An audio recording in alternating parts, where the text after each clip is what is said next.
여러분 아시겠지만 건설업, 건설 산업 굉장히 규모가 큰 국가의 기란 산업이라고 부를 수 있습니다. 취업자 수가 무려 210만 명입니다. 그런데 언제부터인가 이 건설업, 건설 산업에 종사하는 것 자체가 좋은 직업이다라고 평가되기가 굉장히 어렵습니다. 하청에 또 하청을 주고 임금은 제대로 받지 못하고, 당연히 그런 속에서 안전하게 뭔가 작업할 수 있는 환경도 갖춰지지 않게 되었습니다. 이런 것들을 근본적으로 개혁을 해서 정말 좋은 일자리로 만들고 안전한 일자리로 만들고, 또 산업은 산업대로 경쟁력을 갖추게 큰 변화가 필요합니다. 저희가 그런 변화에 어떤 밑바탕이 될 수 있도록 하기 위한 고민 중에 하나로 적정한 임금을 좀 받으면서 일을 할 수 있는 것을 이번에 시동을 좀 걸려고 합니다. 이제 다른 분들이 와서 말씀하실 텐데요. 특히 저는 그 중에서 공공이 발주하는 사업에 대해서는 적어도 적정한 임금을 받을 수 있게, 그리고 안전한 환경에서 일할 수 있게 하는 법입니다. 많은 관심 가져주셨으면 좋겠고요. 저희들이 이 법 통과를 시켜서 아까 말씀드렸던 대로 건설업은 좋은 일자리가 가득한 산업, 그리고 국가의 경쟁력을 발전시킬 수 있는 산업, 그리고 안전한 산업으로 자리매김되도록 하겠습니다. 감사합니다. 예, 국민 여러분, 취재진 여러분, 안녕하십니까? 민주노총 건설노동조합 위원장 정옥기입니다. 윤석열 정권의 건폭몰이 1년이 지나갑니다. 만성적인 고용 불안에 임금 체불에 산업재해를 당하던 노동자들의 노동조합 활동이 부정당했던 1년이었습니다. 이에 항의하여 한 분의 노동자가 희생되기도 하였습니다. 지난 1년간 건설 현장은 30년 전으로 돌아갔습니다. 공공부문 최대 발주체인 LH가 발주한 아파트가 시공 과정에 무너졌고 철근이 누락된 것으로 드러났습니다. 현장의 노동자들은 최근 1년 들어 공사 기간을 단축하기 위해 철근 결속을 제대로 하지 않는 속도전에 발생한 인재라고 증언하고 있습니다. 해당 현장은 이번 국정감사를 통해 이주노동자 불법 고용과 임금 대리 지급 등 대한민국 건설 현장 병폐가 고스란히 되살아난 인재인 것으로 나타났습니다. 우리 민주노총 건설노동조합은 지난 10여 년간 정부와 대화 파트너로 기능인 등급제, 전자카드 도입 및 등을 통해 불법 하도급을 근절하고 투명한 건설 산업을 만들기 위해 협력해 왔습니다. 국토교통부도 답을 잘 알고 있습니다. 지난 2018년 건설산업 핵심 방안을 통해 적정임금 도입, 기능임 등급제 활용을 통한 낙찰제 개편, 직접 시공 확대 등을 추진하겠다고 발표한 바 있습니다. 이제 정부와 국회가 답을 해야 합니다. 멈춰있는 건설산업 혁신의 바퀴를 굴려가야 합니다. 우리 건설 노동자들은 생산의 주역답게 건설 현장을 투명하게 안전하게 바꾸는 데 최선을 다하겠습니다. 감사합니다. 건설 현장의 노동자들의 하도급 구조, 다단계 하도급 구조, 이걸 극복하고자 벌써 우리가 이 얘기를 한 지가 한 10년 되는 것 같습니다. 적정임금제 그리고 직방임금제를 실현하자. 지난 정권에 시범사업도 있었고 서울시에서도 좀 진행되고 했는데 아직 그것이 전혀 되고 있지 않습니다. 그 대신 윤석열 정부는 건설 노동자를 건폭근절이라고 그렇게 해서 노동조합을 탄압을 했는데, 이번 국정감사를 해보니까 이 건폭근절이 남긴 게 뭔가 순살 아파트와 불법이 난무하는 건설 현장이었습니다. 그 지난 4월에 국민을 충격에 빠뜨린 순살 아파트 그 현장이 바로 건폭몰이에 나섰던 원희룡 국토부 장관이 직접 찾아가서 건설 노조를 내쫓은 현장입니다. 결국 그것이 그렇게 최소한의 견제도 받지 못하면서 국민들에게 드러난 것이 순살 아파트가 아닌가. 또 이런 또 하나의 측면은 근로기준법을 위반하는 임금 대리 수령이 아주 횡행해졌습니다. 이번 대선이 끝나자마자 그 전까지는 임금 대리 수령이 없었는데, 거의 없었는데, 이 대선 끝나고 난 다음부터 그게 무슨 사인을 줬는지 임금 대리 수령이 대폭 늘었고, 건폭 몰이하는 과정에 외국인 노동자의 취업이 대폭 늘었습니다. 우리 노동자들은 건설 현장에서 쫓겨나고 거의 한 달에 20일에서 21일 정도 일하던 게 13, 14일 정도로 줄어들고, 그리고 그 자리를 외국인 노동자들이 들어갔는데, 지금 그것은 실제 외국인 노동 허가제를 위반하는, 그보다 훨씬 많은 외국인 노동자를 쓰고 있었고, 우리 노동자는 쫓겨나고 외국인 노동자로 채워지는, 그래서 일자리가 없다고 지금 난리인데, 그 난리 속에서도 우리 노동자들이 쫓겨나는 이런 불법 채용이 난무한 무법천지였습니다. 결국 윤석열 정부가 내세운 불법 행위 무관용은 노조에게만 적용됐고, 건설회사와 LH 불법 시비에는 한없이 너그러운 불공정 그 자체였습니다. 윤석열 정부에게 강력하게 요청합니다. 건폭몰이 하면서 더 이상 애꿎은 현장 노동자 힘들게 하지 말고 LH 등 건설 산업의 불법부터 좀 제대로 적발하십시오.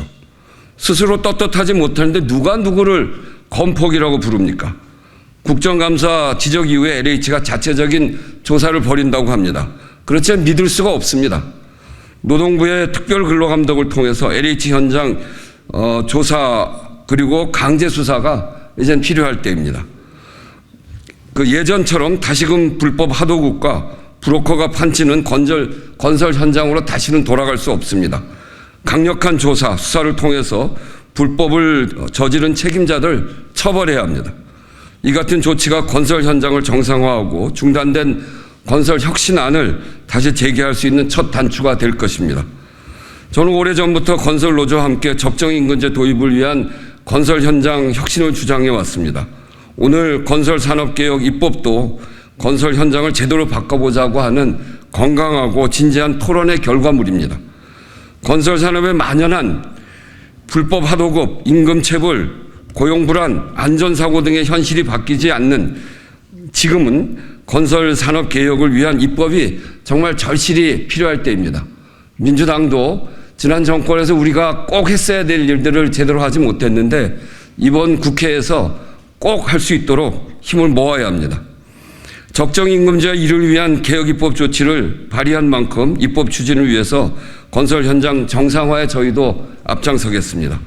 대통령의 민생 강조에 정부 여당의 행보가 한참인데 그 정부 여당의 민생 현장은 기업의 소원수리 현장 같습니다. 그런 게 아니라 우리 산업 전체를 지배하고 있는 불공정 문제를 제대로 봐야 합니다. 그 중에서도 노동 현장이야말로 가장 큰 민생 현장 아닙니까? 유독 건설 노동자만을 탄압하고 외면하는 태도로는 그 민생 행보가 진정성을 가질 수 없을 것입니다. 윤석열 정부는 건설 혁신 방안 등 현장의 민생 문제 해결에 함께 동참하기 바랍니다. 그렇지 않으면 건폭몰이로 인해서 발생하는 건설 현장의 경쟁력 상실 책임, 부실공사 이런 것들은 오롯이 그 책임이 윤석열 정부에 있다는 것을 분명하게 밝혀두는 바입니다. 윤석열 정권의 건폭몰이 끊는 건설산업 개혁입법 발의 기자회견문. 윤석열 정권의 건폭몰이 1년은 건설 현장을 30년 전으로 퇴행시켰습니다. 성수대교와 삼풍백화점 붕괴 사고라는 커다란 사회적 대가를 치른 한국 사회는 지난 30년간 건설산업 정상화와 현장의 투명성을 높이기 위해 다양한 제도를 마련해 왔습니다. 전자카드제, 전자적 대금 지급을 통한 임금 직접 지급, 임금 자재, 장비 대금 구분 관리 및 지급 제도는 그러한 노력의 결과물입니다. 제도가 목표하는 것은 단순합니다. 공사를 누가 했는지 확인하고 일한 만큼 받아갈 수 있도록 하자는 것입니다. 기본 중에 기본을 위한 제도를 무력화시키는 관행의 벽은 현장의 가림막보다 높았습니다. 그럼에도 공공발주 현장에서만이라도 기본을 지키기 위해 노력했고 SH, 경기도 등 일부 공공발주 현장에서 하도급 거래 과정에 근로자 임금 삭감을 방지하고 근로자에게 시중노임 단가 이상의 임금을 직접 지급하는 적정임금제 시범사업을 실시하여 관행의 벽을 점차 허물어가고 있었습니다. 하지만 윤석열 정부 들어서 행해진 노사법치는 건설사들의 위법, 비리, 부패를 관행이라는 이름으로 눈감아주고 법을 바꿔 면죄부를 줬습니다. 반면 건설노조에는 건설 현장 불법행위 근절이라는 낙인을 찍고 노동자들의 생존권적 요구를 묵살하기 위해 온갖 사법적, 행정적 조치를 동원했습니다. 공공부문 최대 발주처인 LH는 국토교통부 산하기관입니다. 그러나 올해 4월 LH가 발주한 인천 검단 자이 아파트는 시공 과정에서 지하층이 붕괴하였고 국토교통부 진상조사 결과 설계, 시공 감리에 있어 총체적 부실이 있었던 것으로 드러났습니다. 이번 국정감사에서 LH가 제출한 수도권 세 곳 현장의 임금 지급 내역을 분석한 결과 해당 현장 근로자의 60% 이상이 팀장 등을 통해 임금을 대리수령하고 있었으며 순살 아파트가 무너진 올해 4월에는 그 비율이 85%에 달했습니다. 이는 합법적으로 고용할 수 없는 외국 인력을 고용한 불법 하도급의 존재를 빼고는 설명할 수 없는 수치입니다. 건설사들의 외국인 고용법 위반, 근로기준법 위반일 뿐만 아니라 발주처인 LH는 건설산업기본법에 규정된 전자적 대금 지급 시스템을 편법적으로 운용한 것입니다. 또한 국토교통부는 지난 9월 20일 건설 현장 불법 하도급 100일 특별 단속 결과 및 근절 방안을 통해 무자격자 하도급, 시공팀장 일괄 수령 등 불법 하도급 적발 시 고용노동부와 임금체불 조사 또는 도급계약 여부를 위한 형사고발을 추진하겠다고 발표했으나 이번 환노위 국정감사를 통해 고용노동부가 인천검단 LH 현장에 대한 근로감독을 실시한 적도 없다는 것을 확인했습니다. 건설산업에 여전히 만연한 불법 하도급과 임금체불, 고용불안, 안전사고 등의 현실이 바뀌지 않는 지금 건설산업 계획을 위한 입법이 절실하게 필요합니다. 건설산업기본법 개정을 통해 적정한 임금 수준을 결정하고 해당 금액 이상의 임금 지급을 보장하는 제도를 마련함으로써 건설 근로자 보호와 하도급을 자체하고 직접 시공 유도를 통해 건설 산업의 건전한 발전을 도모하겠습니다. 또한 건설 근로자법 개정을 통해 임금 비용 구분 지급 대상 공사 범위를 공공 부분에서 민간 부분까지 확대하고 수거분이 임금 지급 의무를 이행하지 않을 경우 불이익의 조치를 규정함으로써 건설업 분야 임금 체불을 근절하고자 합니다. 그리고 국가계약법, 지방계약법 개정을 통해 국가와 지방자치단체를 대상으로 하는 모든 공공발주에서 적정 임금을 산정, 고시하도록 하고 하도급 거래 과정에서 적정 임금이 지급되도록 하며 계약 당사자가 이를 위반할 경우 계약대금 지급 거절, 계약 해지, 입찰, 참가 자격 제한 등의 제재를 할 수 있도록 하고자 합니다. 더불어민주당은 무자비하게 건설 노동자를 탄압하는 윤석열 정권의 건폭머리를 끊고 주먹구구식이 아닌 정상적이고 투명성이 담보되는 건설 현장을 만들고 전 부분에 걸쳐 적정 임금제를 안착시키고 실효성을 확보하기 위해 온 힘을 쏟을 것입니다. 2023년 11월 15일 더불어민주당을 지키기는 민생실천위원회 국회의원 박주민, 우원식, 조섭 전국건설노동조합